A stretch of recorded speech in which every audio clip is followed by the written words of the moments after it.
Hey, Bulls and Bears, we have to talk about the housing market. There's a lot of real interesting data coming out. We're going to talk about sales, of course, prices, um, and desperate home sellers. Are they going to hit the market with a flood of inventory or not?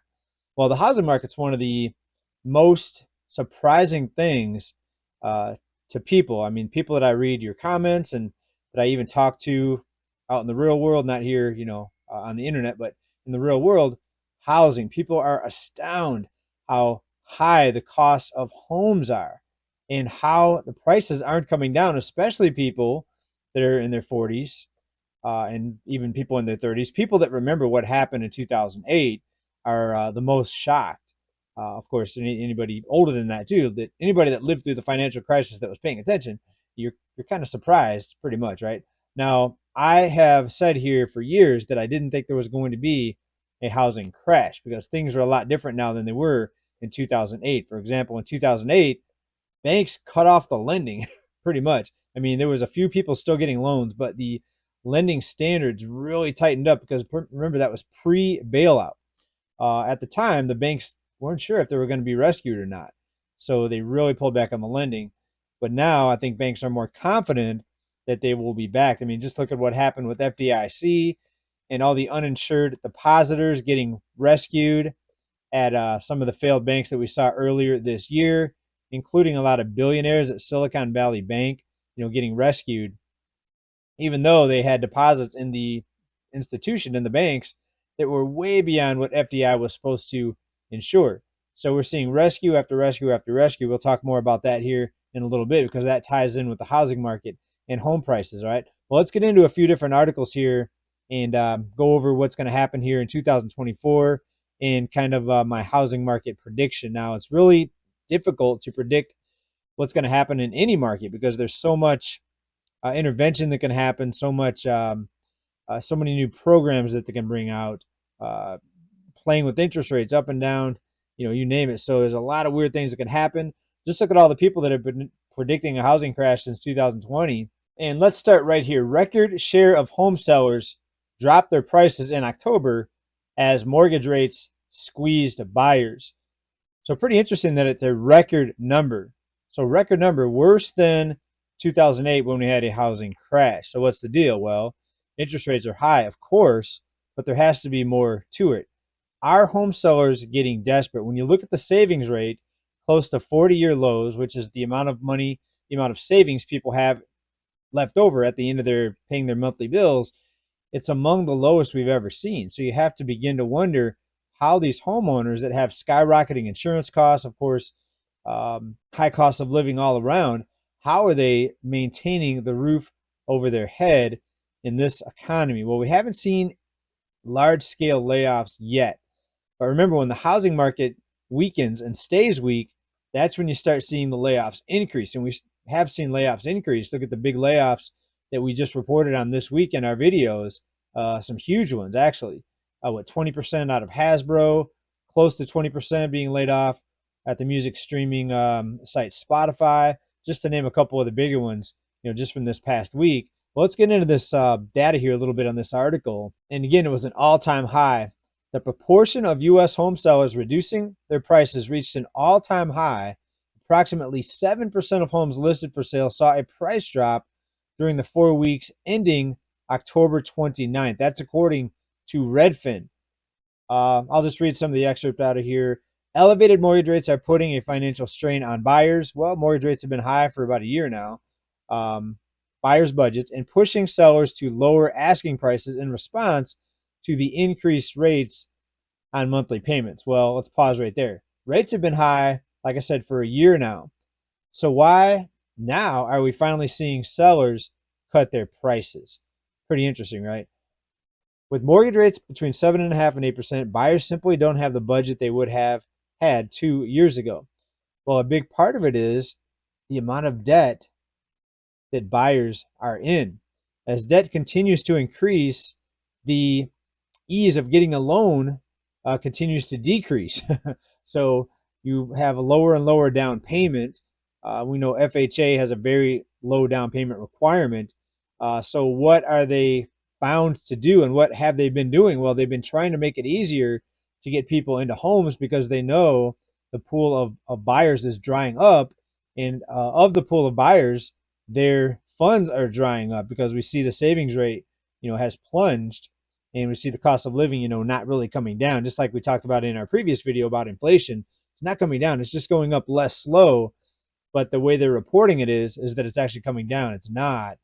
See the previous one or two videos if you want to talk about that more. But into this article here, home sellers are finally feeling the squeeze, in my opinion. And you would think with the ultra low inventory that we're seeing right now in the housing market, that this would be a complete seller's market, that sellers would be in complete control. But we see a record number of home sellers dropping their prices. Now, this is just as of October, so we're still waiting to get the November numbers. Housing market numbers take a little bit longer to compile. We probably won't see them until the end of this month here in December. But it's going to be very interesting to see if that trend continued from October to November. And, I don't think we have much longer before we see rate cuts. But as I mentioned here previously, even rate cuts likely will not rescue this housing market. It will prevent it from crashing. I don't think we're going to see a crash. Even if they don't cut rates, I don't think we're going to see a crash because banks are still heavily capitalized with this emergency lending program that's been happening since March. Remember when the series or string of banks failed back in March, they introduced this temporary emergency lending program, which did not end up being temporary. It's actually still happening right now.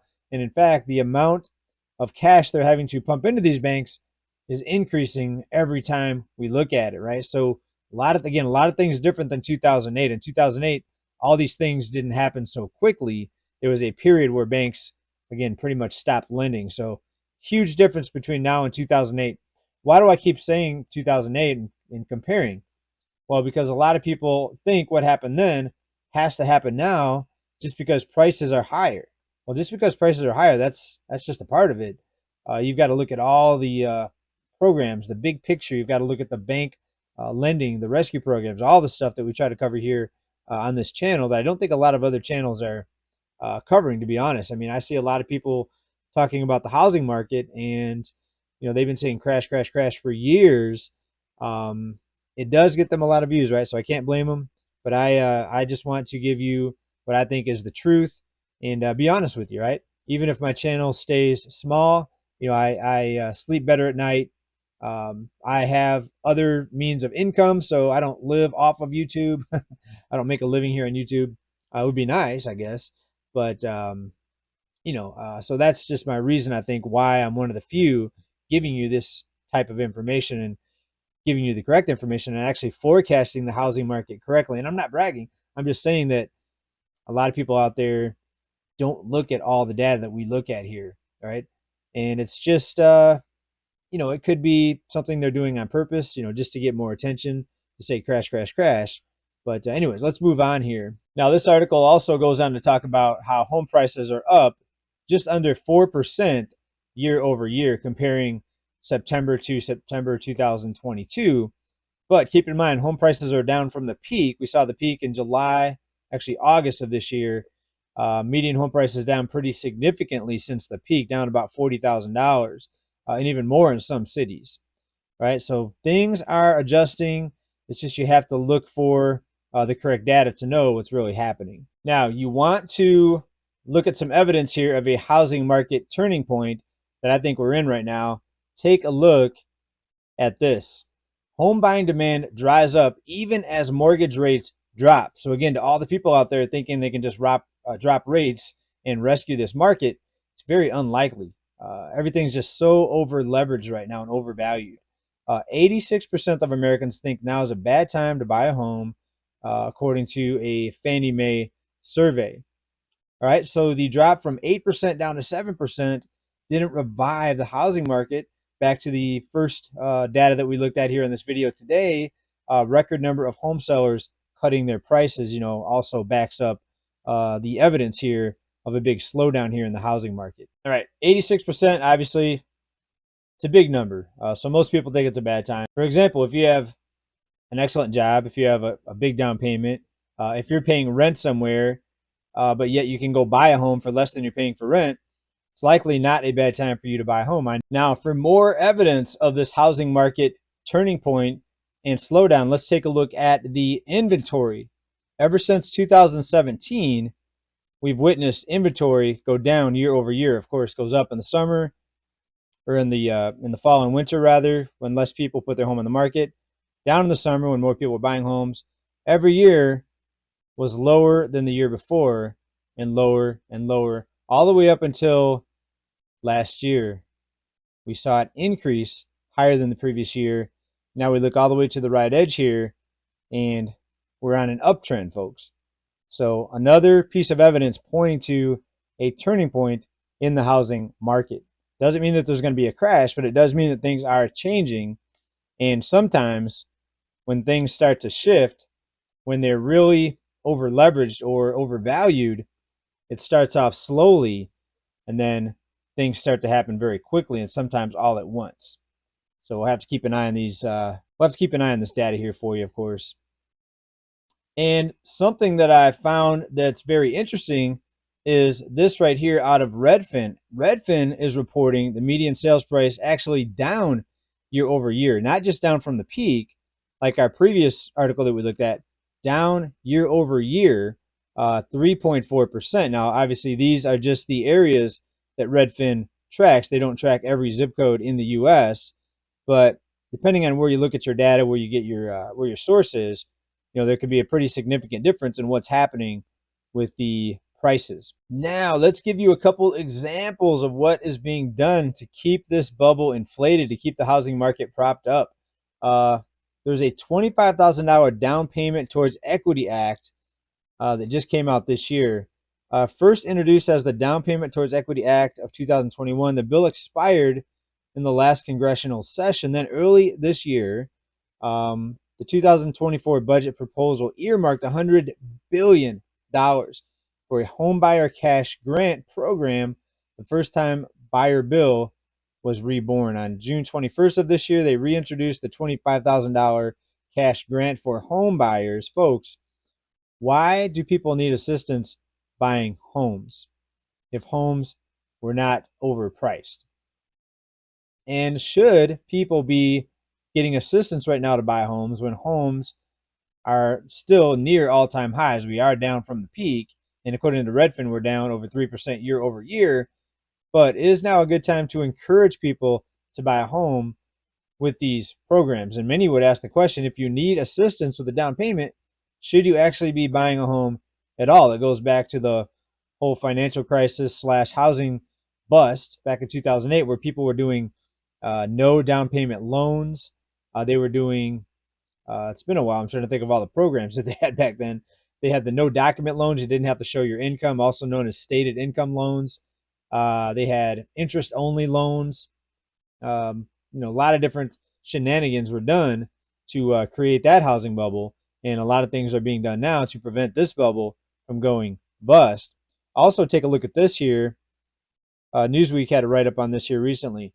A giveaway of 500,000 homes to Americans to help them buy homes. What type of program is this one? The current administration said they're looking to help hundreds of thousands of households realize their dream of home ownership, part of an effort to reduce housing costs. Well, how does people getting money to buy a home reduce housing costs? It does just the opposite. It increases housing costs, because now more people are going to go out and try to put in a bid on a home that they normally would not have done. That's more buyers, and that's going to push prices up more. I'm not saying it's going to prevent prices from falling, but it's going to put upward pressure on home prices rather. Part of an effort to reduce housing costs, increase supply of affordable homes. How does giving people down payment increase the supply? It does the opposite. It reduces supply. If you give people money to go buy a home or help them buy a home, that's going to be less supply, because that's more people buying, and more people buying means less supply. I'm not sure where they're getting, this this line of thought here, that this is going to make it more affordable.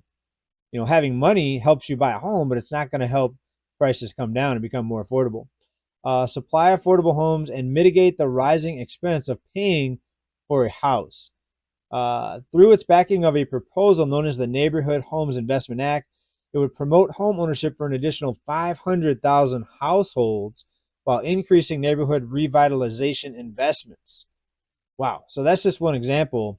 And not sure if I did a screen share on that one yet. That's just one example of how they're trying to keep this thing inflated. I don't think the powers that be want this market to come down. I know they don't want this market to come down before November of next year for obvious reasons. So the question is, what other programs and what other creative ways can they come up with to keep this market afloat or to keep these prices from dropping in the housing market? Please let me know what you think down below. Will they come out with more programs? Will they maybe have a bigger down payment program? And will it work? So please let me know what you think down in the comments. Will these programs that we talked about today keep the housing bubble from busting, or will it just slow down the decline in home prices? Really like to hear your thoughts on that. Also, it was reported recently that investors this year bought about 45% less homes than they did the year prior. So investors are shying away from the market. They see what's happening. They see the warning signs, the writing on the wall. And with the big pullback like that, almost 50%, you would think that home prices would come down even more with that many home buyers backing away, right? So very interesting watching this housing market stay elevated. It's really, really a wonder, to watch. So, I hope I covered a lot of good data here and hope I was able to maybe shed some light on what's happening with the ways that they're preventing home prices from falling. But please add to the conversation. I love reading your comments. And a lot of you down in the comments are very, very smart. And some of you, many of you actually have given me tips and have pointed out data that's actually helped me give you the analysis and helped me bring you the views that I bring you here on this channel. All right, everybody, we're going to wrap it up. Hope your holiday season is going well. Happy holidays. And we hope to see you again here on this channel. We'll be putting out another video very soon. Talk to you soon, everybody. Bye.